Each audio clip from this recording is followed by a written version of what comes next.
Quelle importance faut-il donner, selon vous, à ces enquêtes PISA? On a l'impression un peu que c'est devenu la Bible dans l'éducation. Effectivement, c'est des choses qui sont très commentées, très utilisées. Moi, j'aurais tendance à dire que c'est un indicateur qui ne doit pas être ignoré, mais c'est un indicateur parmi d'autres. Et je pense qu'on ne peut absolument pas réduire l'état du système éducatif français à cette mesure.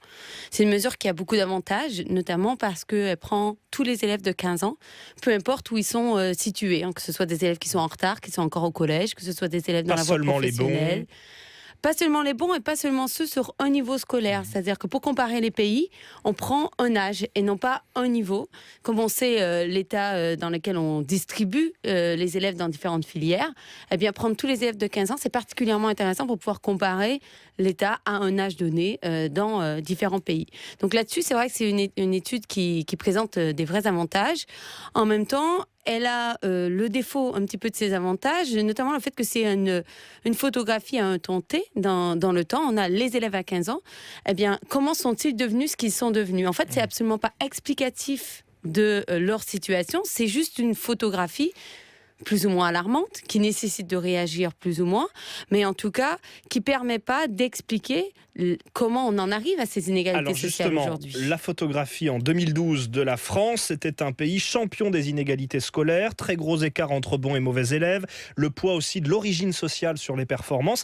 Est-ce qu'à votre avis, on aura le même constat là dans quelques heures aujourd'hui, ou est-ce qu'il y a eu une prise de conscience après ces résultats de 2012 en France ? Je ne pense pas qu'il y aura de gros changements entre les deux éditions.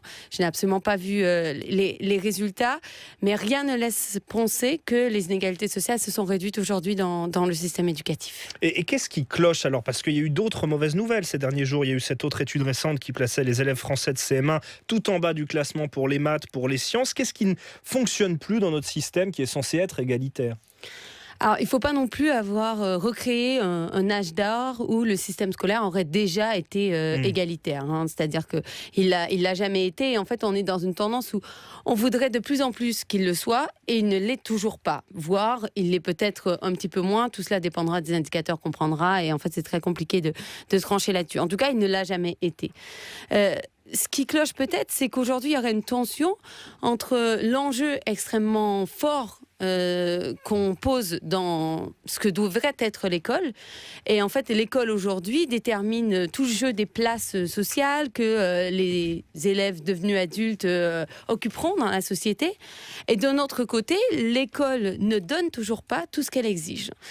Donc c'est pas forcément une situation qui s'aggrave. C'est très compliqué de répondre à cette question. Tout dépendra des indicateurs que l'on utilisera. En tout cas, la situation pour les élèves, peut-être qu'elle s'aggrave parce qu'on donne de plus en plus de place à l'école. En fait, aujourd'hui, le poids du diplôme initial est beaucoup plus déterminant qu'il l'était il y a 20 ou 30 ans. La situation des sans diplômes aujourd'hui, elle peut s'apparenter à une quasi-mort sociale. C'est-à-dire qu'ils ont quasiment plus de possibilités de trouver un devenir professionnel, un devenir social. Ça joue sur l'ensemble des sphères de leur vie, alors qu'il y a 40 ans, c'était absolument pas le cas. Et c'est accentué, bien sûr, avec un chômage de masse. Autre spécificité française relevée en 2012, on a les élèves les plus angoissés. C'est ce qu'avait montré PISA à l'époque. Des élèves qui ont peut-être plus peur de l'erreur que les autres. Effectivement. Ça, c'est quelque chose qui semble être un peu typique du système scolaire français. Et qui est peut-être encore, qui apparaît encore plus dans une épreuve comme PISA. Il faut savoir que PISA fonctionne beaucoup avec des épreuves de QCM et que de ce fait, un élève qui ne connaît pas la réponse a deux possibilités. Soit il ne répond pas, soit il répond une réponse parmi d'autres au risque de se tromper. Et ce qu'on constate avec les études précédentes sur PISA, c'est que les élèves scolaires, les élèves français vont avoir tellement peur de l'erreur qu'ils ne vont pas cocher de réponse, ils vont préférer ne pas répondre. Donc, ce qui accentue encore leurs mauvais résultats, puisque quand on répond, on a quand même une certaine probabilité de répondre correctement. Et en fait, ça semble quand même très lié à la place des jugements scolaires, à la place des verdicts scolaires, qui apparaissent très très tôt dans notre système éducatif. Enfin, je pense à un livre très récent de Millet et Croiset qui montre leur place dès la maternelle. En primaire, c'est extrêmement important aussi. Et dans mes travaux, j'ai pu constater qu'au collège et au lycée, les verdicts scolaires peuvent prendre quasiment plus de place que les processus d'apprentissage.